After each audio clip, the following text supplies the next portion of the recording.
Buenos días, amada iglesia. La paz y la bendición del Señor sea para con todos y cada uno de ustedes. En esta hermosa mañana, llena no solamente de amor, sino de una gran misericordia que el Señor nos ha permitido recibir. Ya solamente eso, déjeme decirle que usted es una persona dichosa en el Señor. ¿Sabe por qué? Porque la obra que Él empezó en usted todavía no la ha finalizado. Y es una gran ventaja que usted y yo tenemos el día de hoy. Porque hay muchos que no tuvieron la oportunidad de abrir sus ojos esta mañana. Hay muchos que no tuvieron esa gran oportunidad de decirle al Señor: Señor, perdona mi vida, perdona mis pecados. Sin embargo, usted y yo hoy hemos tenido de nuevo esa gran oportunidad de no ser igual que ayer, ser mejores hoy. ¿Por qué mejores hoy? Porque no sabemos si nuestros ojos se van a abrir el día de mañana. ¿Quién tiene asegurado que sus ojos se abran el día de mañana? Ninguno de nosotros. Ninguno de nosotros. Solamente la misericordia de nuestro Señor. Solamente la misericordia de nuestro Señor. Yo quiero hablarles ahorita un momento. Segunda de Timoteo, capítulo 3, versículo 16, dice que toda la escritura es inspirada ¿por quién? Por Dios. ¿Para qué? Para enseñar, para redarguir, para corregir, para instruir en justicia. Amén. Bendito sea el Señor. Yo quiero que usted en esta mañana, así como usted acaba de leer ese texto, usted permita que la palabra del Señor le hable en este día. Yo no sé si usted desde el momento en que salió de su casita el día de hoy, no solamente le dio gracias al Señor por haber salido de su hogar, de su casa, sino también le dijo al Señor: Señor, necesito que tú me hables en este día. ¿Sabe? Muchas veces, y me incluyo, he tenido esa mala costumbre de salir de mi casa, venir a la iglesia, le doy gracias al Señor, pero se nos olvida verdaderamente a qué venimos a la casa de Dios. No solamente venimos a alabarle, no solamente venimos a glorificarle, no solamente venimos a exaltarle a Él, sino también venimos a que Él hable a nuestra vida, hable a nuestro corazón, hable a nuestro ser. Porque la intención del Señor siempre va a ser de que usted salga de este lugar de una forma diferente a como usted entró en este lugar. Esa es la intención de nuestro Dios. Inclusive cuando estamos dentro de nuestro hogar, de nuestra casa, y tenemos la palabra ahí del Señor y le decimos al Señor en nuestras oraciones: Señor, háblame, necesito escucharte. Y el Señor te dice: toda la palabra es inspirada por mí. ¿Necesitas una respuesta mía? Aquí estoy. Solamente tienes que estrechar tu brazo y creer en lo que aquí está escrito. Eso es todo. Pero a veces nos cuesta tal vez un poquito entender eso. Y eso es algo que yo no quiero hablarles. Y perdónenme que utilice el término no quiero hablarles. Porque no es lo que yo quiero hablarles a ustedes el día de hoy. Es lo que creo que Dios ha puesto en mi vida para poder hablarles a todos y cada uno de los que estamos aquí. Porque no es el hecho de venir y pararme aquí y creer lo que yo crea, porque sería nulo, sería inválido completamente. Siempre tenemos que pedir una dirección al Señor, una dirección al Espíritu Santo para poder hablarle al pueblo de Dios. Y tome en cuenta que cuando el Señor le da una palabra a alguien que se para aquí al frente de ustedes, al que Dios primeramente habla es a la persona que se va a dirigir a ustedes. Y lo hace por alguna razón. No lo hace porque Él quiera. Hay una razón como tal. Estando en la habitación de mi cuarto, donde tengo mi escritorio, donde hago mis estudios, hago mis devocionales y preparo los mensajes que creo que el Señor me da para el pueblo del Señor, El Señor me lleva al libro de los Números, al cuarto libro escrito por Moisés. Me lleva al capítulo 14, al versículo 11. Y estando leyendo ahí el contexto, me percato de que nuestro Señor Dios le está hablando fuertemente a su siervo Moisés. Pero muy fuerte le está hablando. Y yo me preguntaba ahí estando en mi habitación, Señor, ¿cuál había sido el motivo, la razón, la circunstancia por el cual tú le estás hablando así de fuerte a Moisés? Entonces el Señor, bajo su gran amor y bajo su gran misericordia, me hace: David, para que puedas entender este contexto como tal, necesito que empieces a leer desde el versículo 1 del capítulo 14 del libro de los Números. Y podemos ver ahí, bajo ese contexto, la rebeldía que el pueblo de Israel estaba teniendo con Dios. Tremendo. ¿Por qué? Por el hecho de que el pueblo se estaba rebelando contra Dios, aquel Dios por el cual había extendido su misericordia y lo había librado de la esclavitud. Pero antes de iniciar, ¿qué le parece si nos ponemos un segundito de pie y le oramos al Señor para que Él sea el que tome el control de este tiempo? Amén. Amado Dios, Padre Celestial, Señor, delante de ti nos presentamos, creyendo, Señor, de que tú eres el autor, Señor, y consumador de todas las cosas, y que no hay absolutamente nada, Señor, imposible para ti, Padre. Señor, en este momento, Señor, con nuestros hermanos, creyendo, Señor, lo que dice tu palabra, que donde estén 2 o 3 reunidos en tu nombre, Señor, en medio tú lo estás. Y donde tú has estado, Señor, milagros y prodigios, Señor, han sucedido. Padre Santo, Señor, te pedimos, te rogamos a ti, Dios Todopoderoso, Señor, que todo aquello, Señor, que quiera venir a interrumpir, Señor, el mensaje de tu palabra, todo aquello que quiera venir a interrumpir, Señor, la bendición, Señor, de tu palabra, Señor, a tu pueblo sea quitado, eliminado, erradicado, Padre Santo, Señor, en el nombre de Jesús. Abre, Señor, nuestros oídos, abre, Señor, nuestros ojos y haznos, Señor, permisivos, Señor, a escuchar, Señor, tu palabra. Palabra, Señor, que es viva y que es eficaz, Señor, en nuestra vida y en nuestro ser, Señor.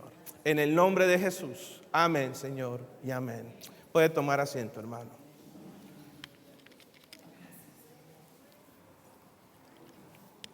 Libro de Números, capítulo 14, versículo 1. Le aclaro, mi amada iglesia, de que esto solamente va a ser el principio de lo que es el mensaje como tal. Esta va a ser la introducción.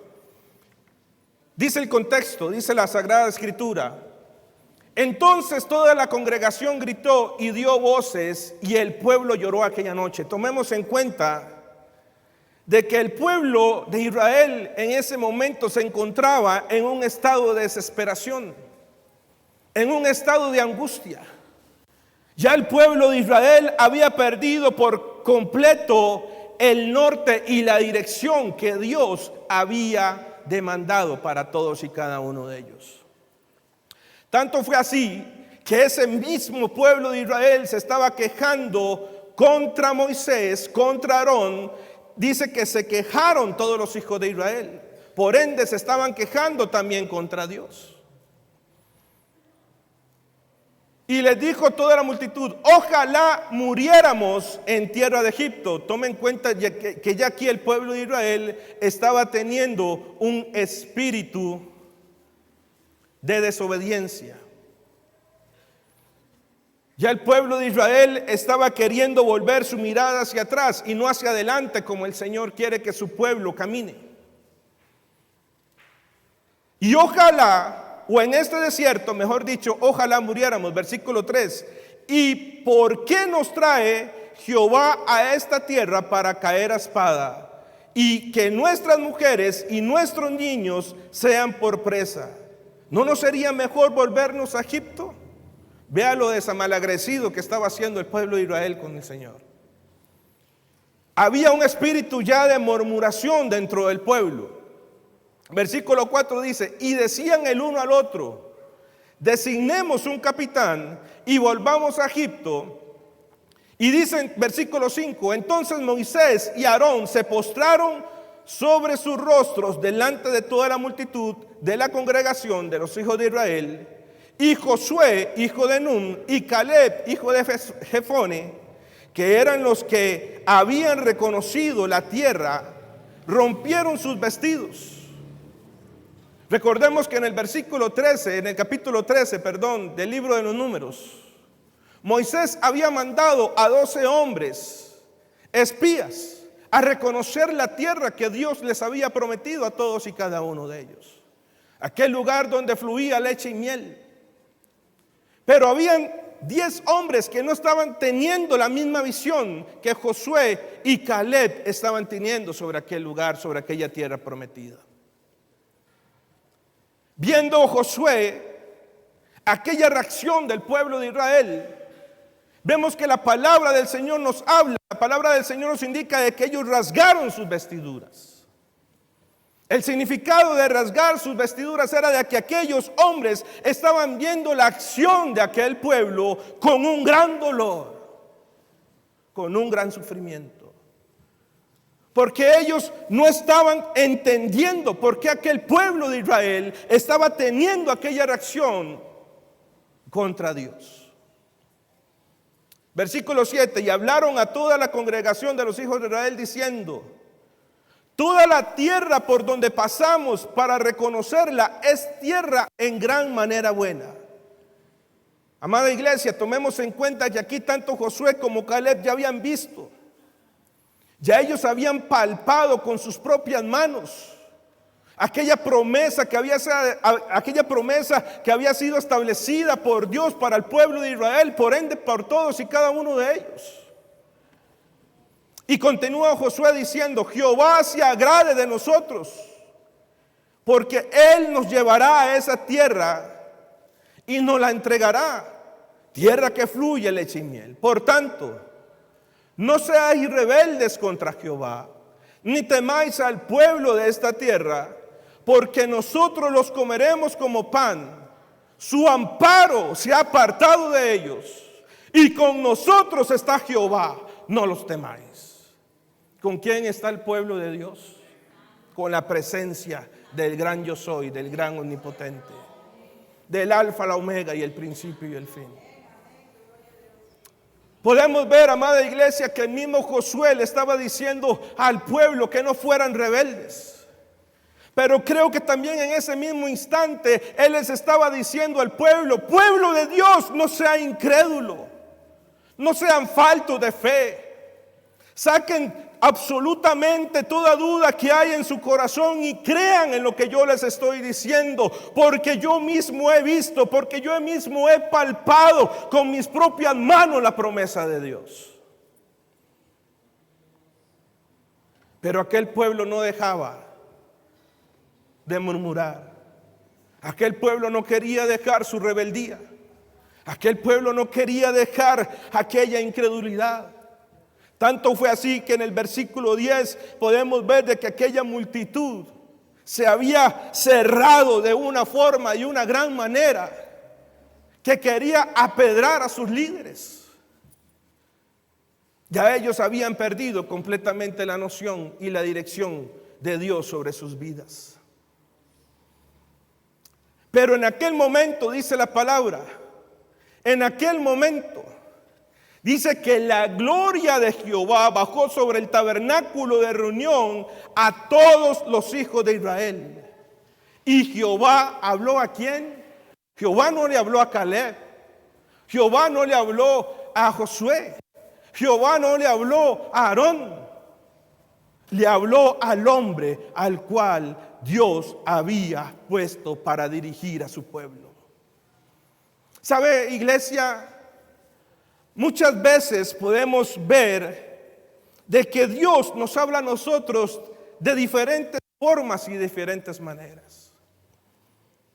Muchas veces palpamos la voz de Dios. Muchas veces queremos ver la voz de Dios y, como les dije anteriormente, la tenemos en la Sagrada Escritura. Y muchas veces Dios utiliza personas para hablarnos, pero nuestra condición de vida nos prohíbe verdaderamente escuchar la dirección que Dios tiene para todos y cada uno de nosotros. Y dice la palabra, versículo 11, y Jehová dijo a Moisés: ¿hasta cuándo? ¿Hasta cuándo me ha de irritar este pueblo? ¿Hasta cuándo no me vendrán a creer? Con todas las señales que he hecho en medio de todos y cada uno de ellos. ¿Sabe cuántas veces había desobedecido el pueblo de Israel a nuestro Señor Dios y Padre? 10 veces ya había desobedecido el pueblo de Israel. 10 veces. Era obvio de que el Señor dijo: ya no les aguanto más. Ya me colmaron la paciencia. Es hora de que se den cuenta verdaderamente quién es su Dios. El respaldo que tengo sobre esta palabra y sobre estos versículos que acabamos de leer, lo encontramos en el libro de los Hebreos, en el capítulo 3, en el versículo 17 al versículo 19. Cuando yo estudiaba y cuando yo meditaba en este pequeño mensaje, en esta pequeña introducción, había algo en mi corazón que me decía: David, es que no solamente era la rebeldía del pueblo de Dios. David, hay algo más. Hay algo más que se debe de enfatizar. Hay algo más que se debe de hablar. Hay algo más que se debe de ver.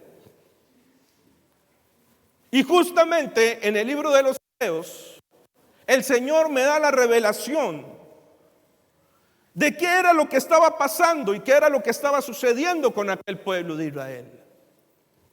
Versículo 17, capítulo 3 de Hebreos dice: ¿y con quiénes? Se pregunta, dice, ¿y con quiénes 40 años con el pueblo de Israel?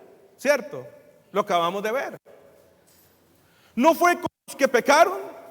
Los que cayeron en el desierto. Había sido el castigo de Dios por la rebeldía del pueblo de Israel. A quienes curaron en su reposo a la tierra Canaán, donde fluía la leche y la miel. Sino aquellos que desobedecieron. Versículo 19, y aquí nos vamos a enfocar en esta enseñanza, prédica o como usted le quiera ver. Y vemos que no pudieron entrar a causa de ¿qué? Dígalo fuerte, ¿a causa de qué? A causa de la incredulidad. Ahí con esa palabrita, con esa pequeña palabra, el Señor me dio el tema para poder desarrollarles a ustedes en esta mañana, y espero y confío en el Señor que me dé tiempo para poder desarrollarlo todo. Incredulidad, un mal que nos acecha. Yo quiero iniciar, pueblo de Dios, haciéndole a usted esta pregunta. ¿Sabe usted qué es la incredulidad? ¿Tiene usted conocimiento de lo que es la incredulidad? Y lo acabamos de ver reflejado en el pueblo de Israel. Déjeme decirle que por el simplemente hecho que usted no tenga el conocimiento, no quiere decir de que usted sea una persona incrédula. No, aquí venimos también a aprender. Déjeme decirle que la incredulidad, así como el pueblo de Israel, es la falta de fe en Dios. La falta de fe en Dios. La incredulidad, amada iglesia, es la duda que nace en el corazón cuando usted y yo dejamos de creer en un Dios que todo lo puede y que para Él no hay nada imposible. La incredulidad es cuando empiezas a caminar haciendo lo contrario de lo que dice 2 de Corintios 5:7. ¿Y qué dice 2 de Corintios 5:7? Dice, porque por fe andamos y no por vista. El pueblo de Israel estaba empezando a caminar por vista y ya no por fe. porque el pueblo de Israel estaba viendo la adversidad que estaba delante de él.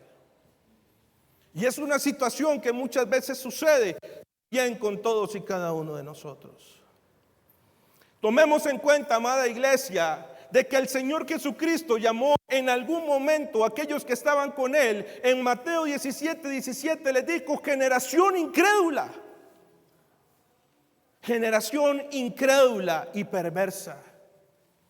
En ese momento, ¿qué les estaba tratando de enseñar? ¿Qué les estaba tratando de decir el Señor Jesucristo a aquellos hombres y mujeres que se encontraban alrededor de Él? Les estaba tratando de enseñar, les estaba tratando de decir a ellos de que existe una situación propia, que el problema propio siempre va a ser el mismo.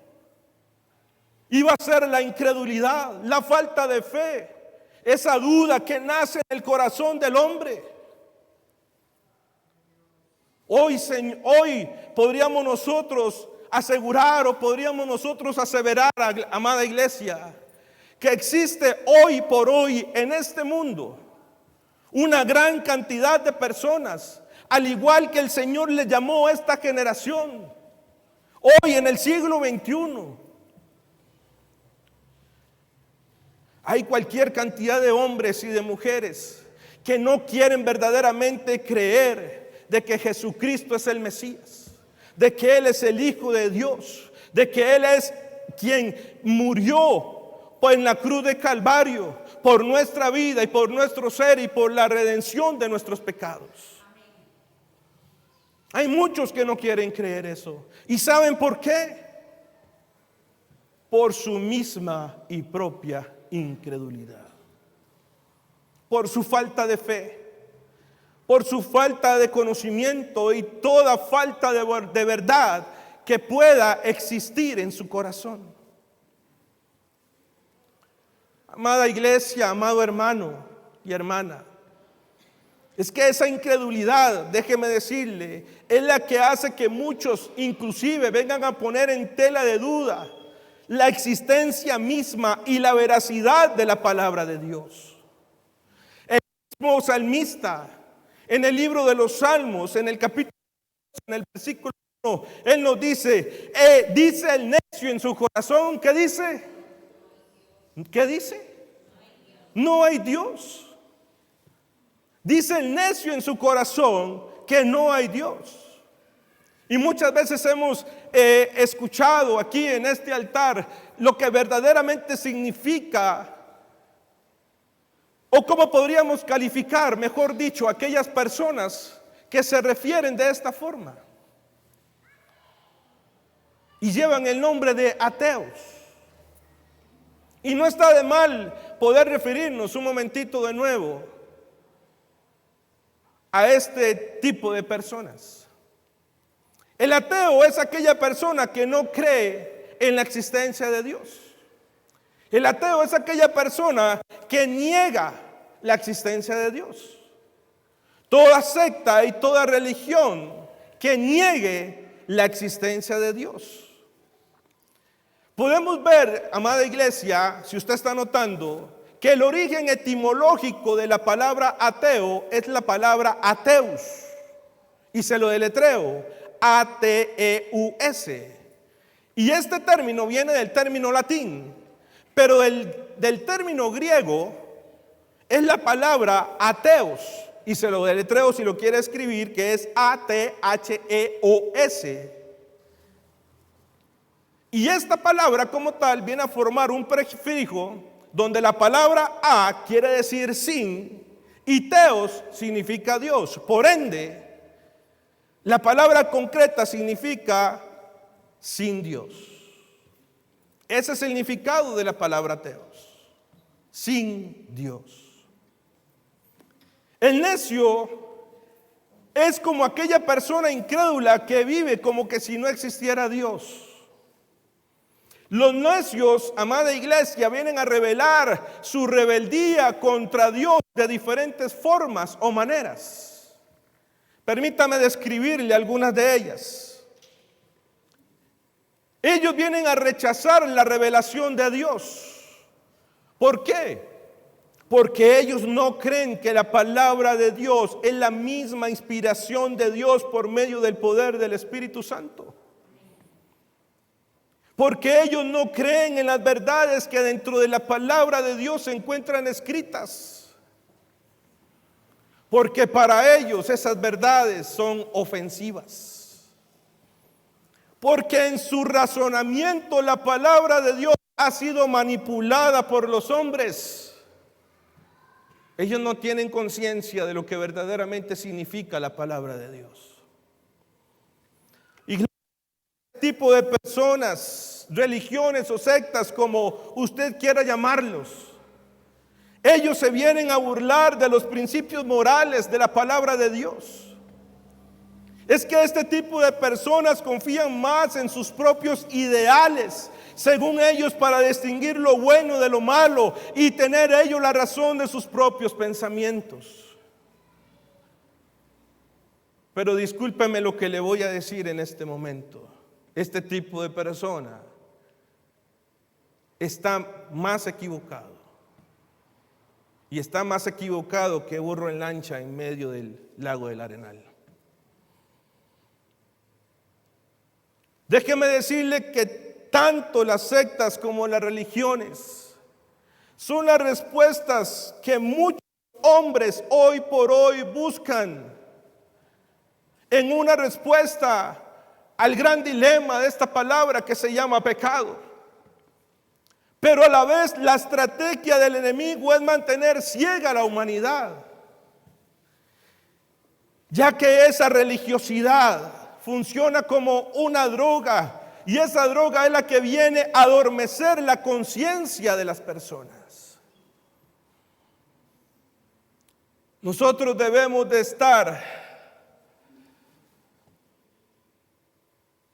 preparados y entender lo que hoy el Señor nos está hablando a todos y cada uno de nosotros.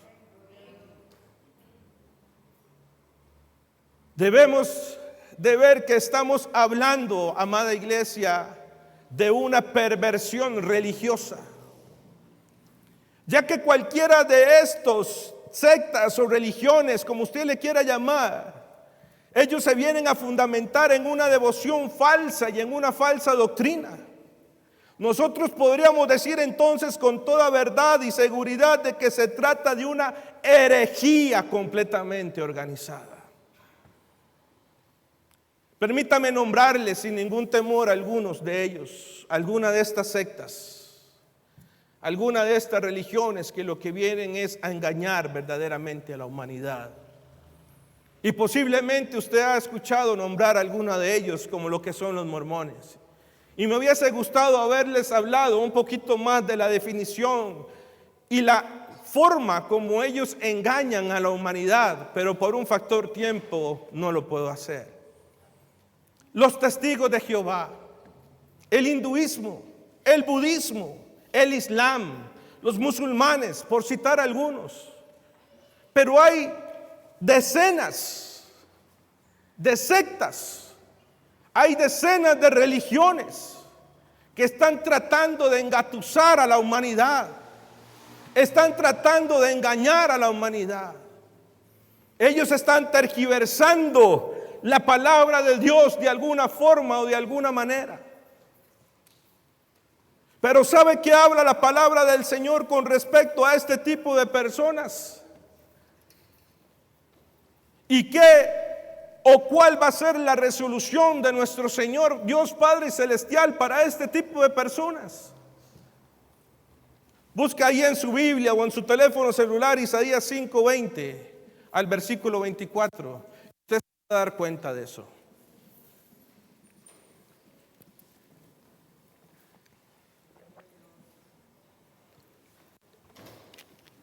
Me dice amén cuando lo tiene. Dice la palabra del Señor, versículo 20. Hay de los que a lo malo le dicen, hay a lo bueno malo, y hacen de la luz tinieblas y de las tinieblas luz, que ponen lo amargo por dulce y lo dulce por amargo. Hay de los sabios en sus propios ojos y de los que son prudentes delante de sí mismo. Hay de los que son valientes para beber vino y hombres fuertes para mezclar bebida.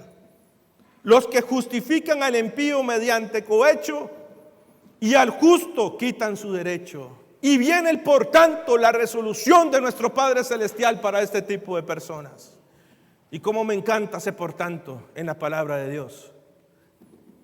Y dice: como la lengua del fuego consume el rastrojo y la llama devora la paja, así será su raíz como ¿qué? Pudredumbre. Están podridos. Y su flor se desvanecerá como polvo. Y aquí es la parte esencial de este mensaje. Porque desecharon la ley de Jehová de los ejércitos y abominaron la palabra del Santo de Israel. Se da cuenta cómo la misma palabra tiene la esencia para hablarnos a nosotros de la forma como Dios va a actuar con aquellos que no quieren recibir verdaderamente su presencia. Y el actuar de nuestro Señor. Podríamos decir también de que hay muchos, amada iglesia, amados hermanos y hermanas, que no buscan a un Dios verdadero. Hay muchos que no invocan su presencia. Hay muchos que no buscan verdaderamente la ayuda de Dios. Y cabe aquí preguntarnos, y voy a ser claro con esto, no estoy hablando de Techo Verde, estoy hablando de la iglesia en general. ¿Pasa esto dentro de la misma iglesia? ¿Está pasando esto dentro del mismo cuerpo de Cristo? ¿Está pasando esto dentro de mí mismo?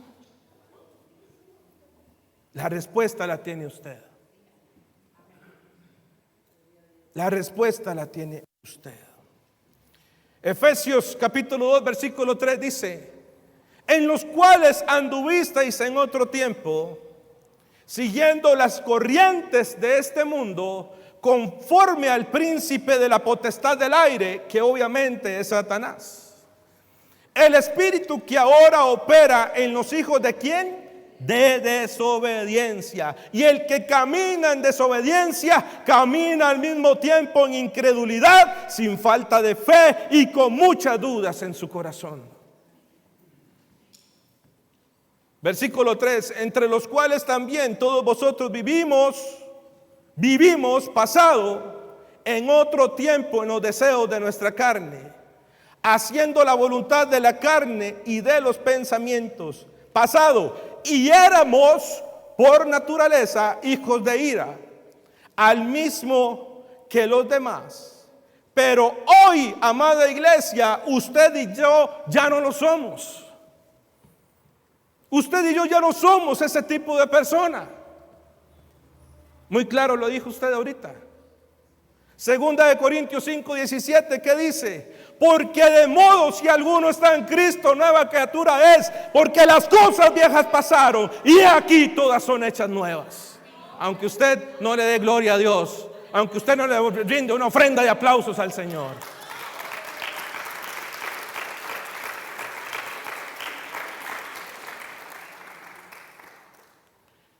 Amada iglesia, es que esa incredulidad marcada por el pueblo de Israel vino a aseverar en ellos lo que el mismo apóstol Pablo nos señala y nos dijo en Romanos 3:23: por cuanto todos pecaron,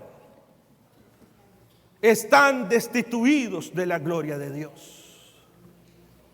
El espíritu de incredulidad que había en aquel pueblo lo llevó a que Dios mismo les castigara y que fueran desechados para entrar a la tierra que Dios mismo había prometido para aquella generación, aquel lugar donde fluía leche y miel.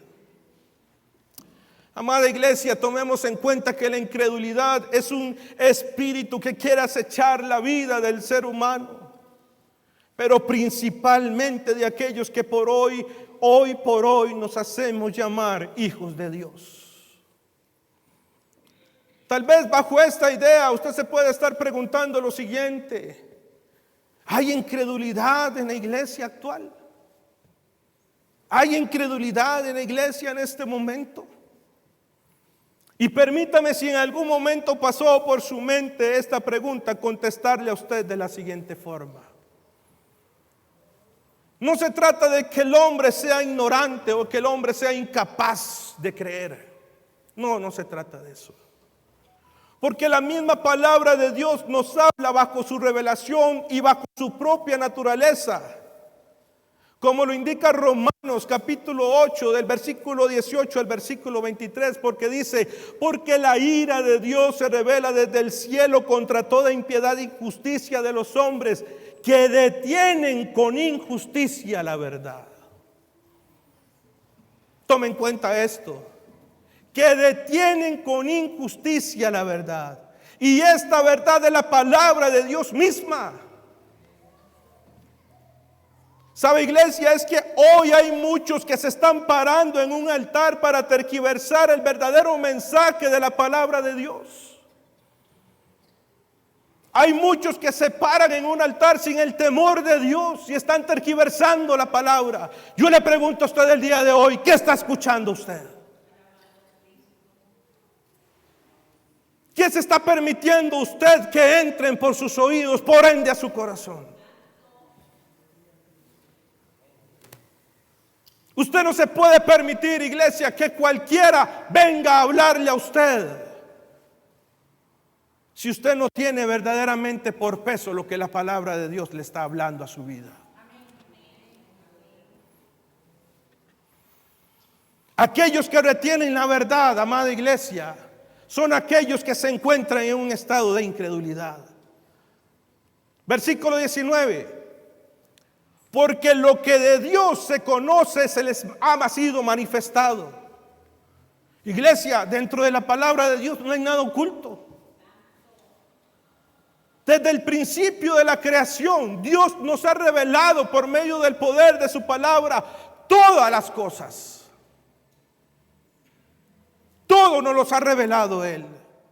Versículo 20, porque las cosas invisibles de Él, su eterno poder y deidad, se hacen claramente visibles. ¿Desde dónde? Desde la creación del mundo, siendo entendidas por medio de las cosas hechas, de modo que no tienen ¿qué? Excusa. Pues habiendo conocido a Dios, no le glorificaron como a Dios, ni le dieron gracias, sino que se envanecieron en sus propios razonamientos, y su necio corazón que fue entenebrecido, profesando ser sabios, y se hicieron necios. ¿Y qué dice el necio en su corazón? No hay Dios, porque desecharon al Dios Altísimo por vanagloriarse ellos. Le vuelvo a hacer la pregunta: ¿hay incredulidad en el pueblo de Dios? Respóndase usted.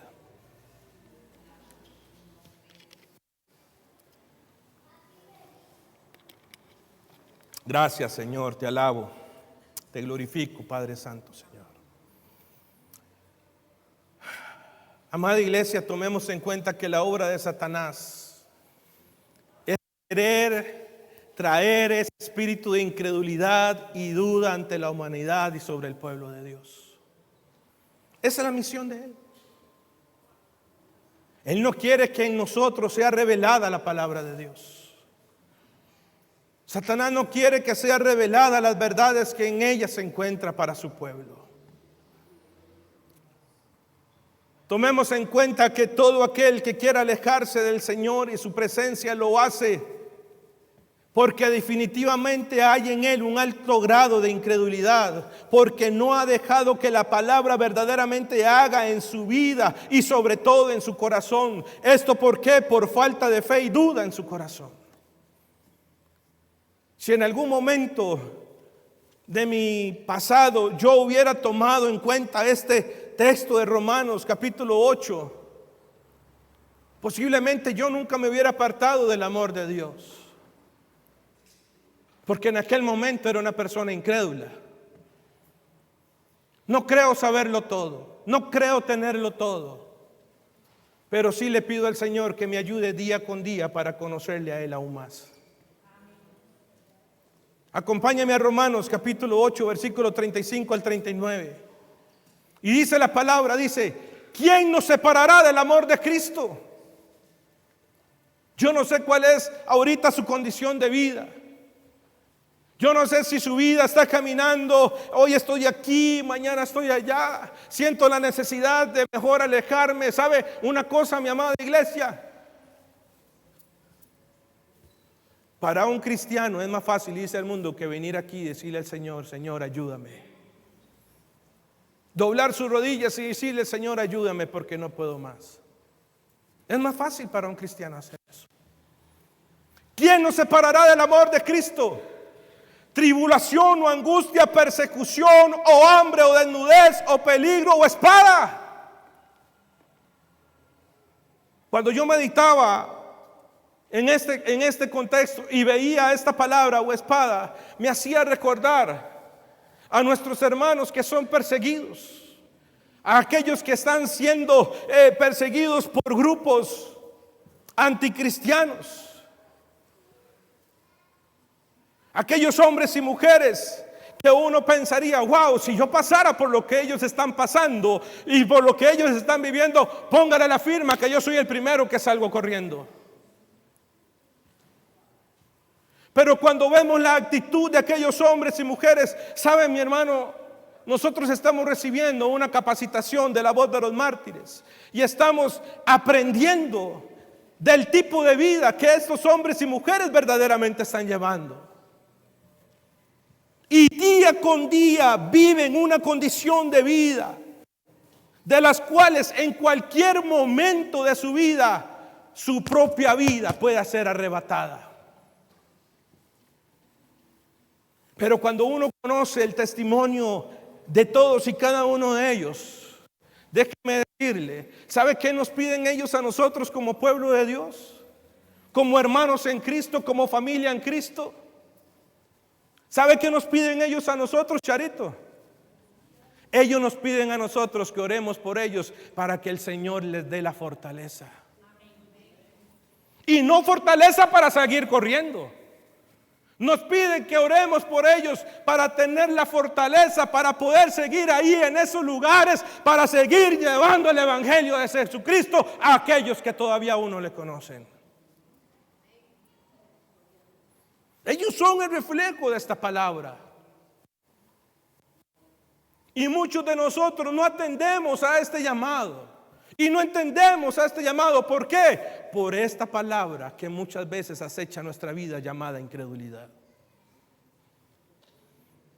Versículo 36.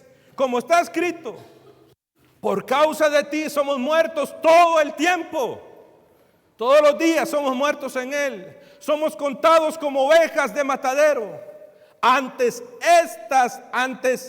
En todas estas cosas somos más que vencedores por medio de aquel que nos amó. Por lo cual estoy incrédulo. No, la palabra no dice que estoy incrédulo. La palabra dice que estoy seguro en Él. Estoy seguro en Él. Estamos seguros que ni la muerte, ni la vida, ni ángeles, ni principados, ni potestades, ni lo presente, ni lo porvenir, ni lo alto, ni lo profundo, ni ninguna otra cosa creada nos podrá separar del amor de Dios, que es Cristo Jesús nuestro Señor. Nada, nadie nos puede separar de su amor.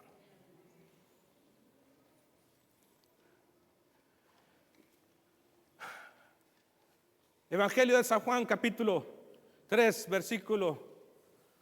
capítulo 3 del 1 al 10. Me quedan 10 minutos. Y bendito sea el Señor, voy para la mitad del mensaje.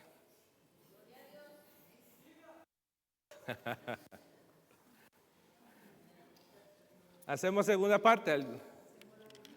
¿Ah?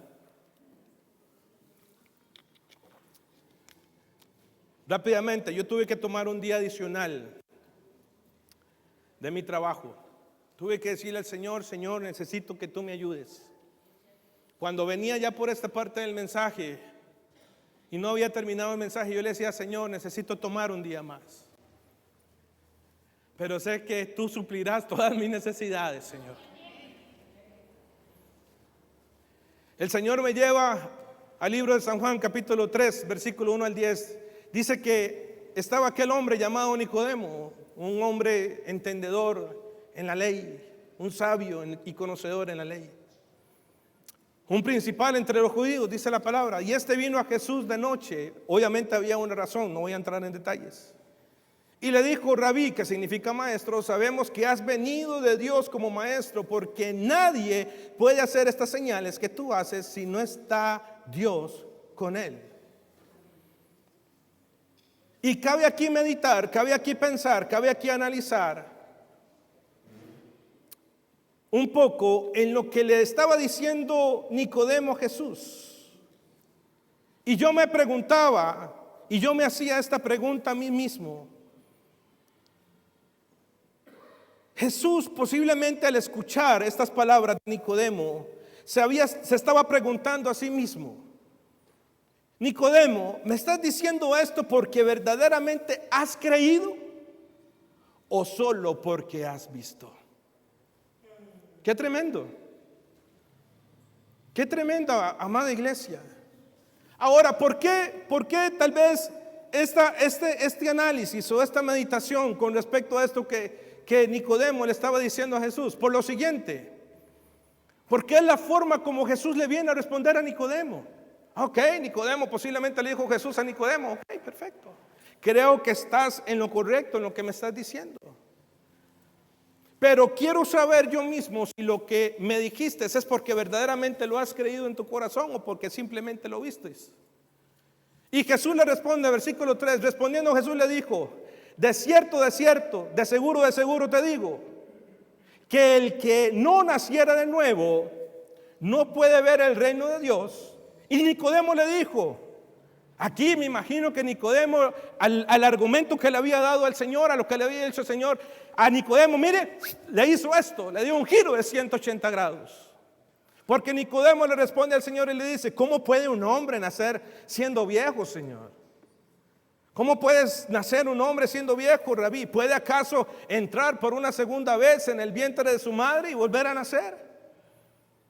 Versículo 5, respondiendo Jesús le dijo: de cierto te digo, que el que no naciere de agua y del Espíritu no puede entrar en el reino de Dios.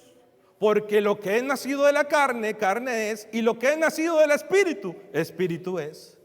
No te maravilles de que te dije: os es necesario nacer de nuevo. El viento, que aquí significa el Espíritu, sopla de donde quiere y oye su sonido, mas ni sabes de dónde viene ni a dónde va. Así es todo aquel que es nacido del Espíritu.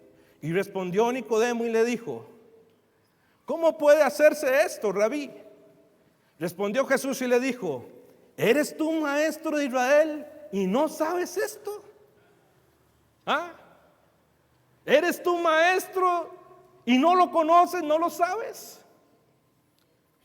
¿Se da cuenta usted de que muchas veces hay muchos que están allá afuera y dicen: conozco a Dios, pero lo conocen de vista, pero no verdaderamente de corazón?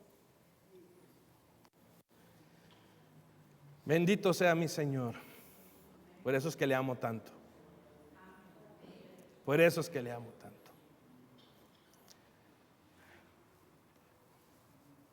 Finalizo con esto. Y es obvio que no puedo entrar en muchos detalles, pero hay un juicio que le espera a los que persisten en la incredulidad. Y este juicio va a ser verdaderamente terrible para todos y cada uno de ellos. Recordemos, amada iglesia, que Jesucristo vino en propiciación por los pecados de todo el mundo. Y en base a ello, Él nos ofrece a todos y cada uno perdón, a todos los que verdaderamente nos lleguemos a arrepentir. San Juan 3, 16, 17, porque de tal manera amó Dios al mundo que ha dado a su Hijo unigénito, para que todo aquel que en Él crea no se pierda, mas tenga vida eterna. Porque no envió Dios a su Hijo al mundo para condenar al mundo, sino para que el mundo sea salvado por él. ¿Qué le puede esperar a aquel que quiera permanecer en ese estado de incredulidad y al mismo tiempo rehúsa en creer y rechazar la gracia, ese regalo, ese don que nos ha dado Dios conforme a su Hijo? Iglesia, tome en cuenta que la respuesta no se la estoy dando yo. La respuesta se la está dando la misma palabra de Dios. San Juan 3:18 dice: el que cree no es condenado, pero el que no cree ya ha sido condenado porque no ha creído en el nombre del unigénito Hijo de Dios. ¿Hay alguien aquí que no haya creído en el Hijo de Dios? Creo que todos creemos. Más adelante en el versículo 36 dice: el que cree en el Hijo tiene vida eterna, pero el que rehúsa creer en el Hijo no verá la vida, sino que la ira de Dios está sobre él. Qué tremendo, ¿verdad? Qué duro. Duras esta palabra, decían aquellos. ¿Quién la podrá escuchar? Toda esta generación de israelitas pereció en aquel desierto, por cuanto se habían rehusado a entrar en Canaán. ¿A causa de qué, iglesia? A causa de la incredulidad. Permítame decirle esto. Y si usted está sintiendo que tal vez su corazón con esta palabra le está palpitando un poquito más fuerte, o hay una sensación en su vida, déjeme decirle porque es que Dios está hablando a su vida. Apocalipsis 21:8, y voy a utilizar solamente las dos primeras palabras de este texto. El texto dice que los cobardes y los incrédulos, y hay una lista más, pero voy a utilizar solamente estos dos. Cobardes y los incrédulos son aquellos que tendrán su parte en el lago que arde con fuego y azufre. Amada iglesia, qué desdichados son aquellos a los que Dios, el Dios de este siglo, les ha cegado su inteligencia, como lo dice 2 Corintios 4:4. En los cuales el Dios de este siglo, que es Satanás, cegó el entendimiento de los incrédulos, para que no le resplandezca la luz del evangelio de la gloria de Cristo, el cual es la imagen de Dios. Finalizo con esto. Evangelio de San Marcos, capítulo 9, versículo 14 al 23. Cuando llegó Jesús donde estaban los discípulos, vio una gran multitud alrededor de ellos, dice que y escribas que disputaban con ellos, y enseguida toda la gente viéndole se asombró y corriendo a él le saludaron y les preguntó: ¿qué disputáis con ellos? Y respondió una de la multitud, el padre de aquel joven, dijo: maestro, traje a ti mi hijo que tiene un espíritu inmundo, el cual donde quiera que le toma lo sacude y echa espumarajos y cruje los dientes y se va secando. Y dije a tus discípulos que lo echaron fuera y no pudieron. Y respondiendo él les dijo: oh generación incrédula, ¿hasta cuándo he de estar con vosotros? ¿Hasta cuándo os he de soportar? ¿Se le hace conocida estas palabras? Traádmelo, dice Jesús. Y se lo trajeron. Y cuando el espíritu vio a Jesús, sacudió con violencia al muchacho, quien cayendo en tierra se revolcaba, echando espumarajos. Jesús preguntó al padre: ¿cuánto tiempo hace que le sucede esto? Y él dijo: desde niño. Y muchas veces le echan el fuego y en el agua para matarle.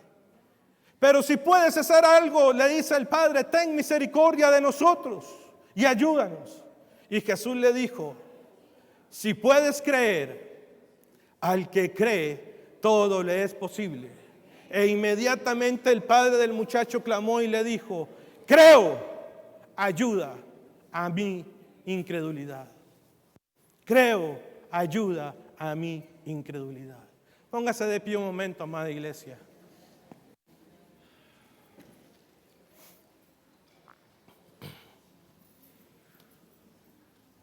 ¿Sabe ese espíritu de incredulidad que muchas veces opera?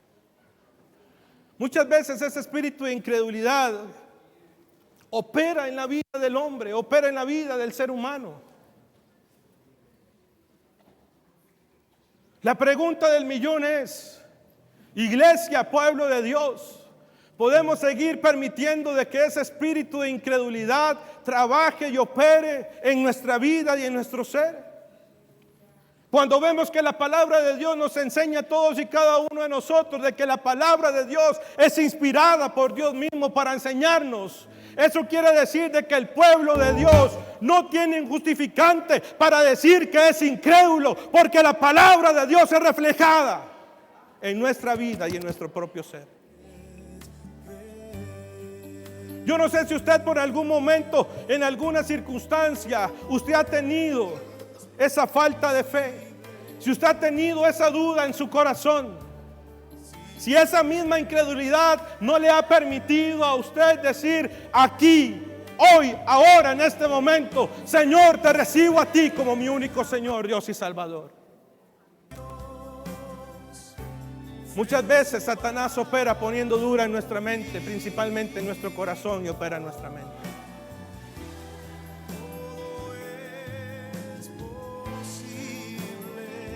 Aquel hombre, el Señor le dijo a aquel hombre: si puedes creer, si puedes creer, si puedes creer. Yo quiero retarle a usted el día de hoy. ¿Quiere creer? ¿Quiere creer? ¿Quiere creer? ¿Quiere decirle al Señor: Señor, creo, ayuda a mi incredulidad? Levante su mano. Levanta su mano y tome la posición de ese hombre y dígale al Señor: clamo a ti, creo, ayuda a mi incredulidad. Señor, ayuda, Señor, a nuestra incredulidad, Señor. Que no seamos, Señor, como ese pueblo de Israel, Señor, que te falló, Señor, innumerables veces. Que seamos nosotros, Señor, ese pueblo vivo en ti, Padre Santo, Señor. Que cuando tú nos hablas podamos entender que eres tú, que es tu presencia, que es tu palabra, Señor, la que nos está hablando a todos y cada uno de nosotros, oh Padre Santo, Señor. Ayuda, Señor, a nuestra incredulidad. Ayúdanos, Señor, ayúdanos. Queremos creer cada día, Señor, más y más y más y más y más en ti, oh Dios Todopoderoso, Señor.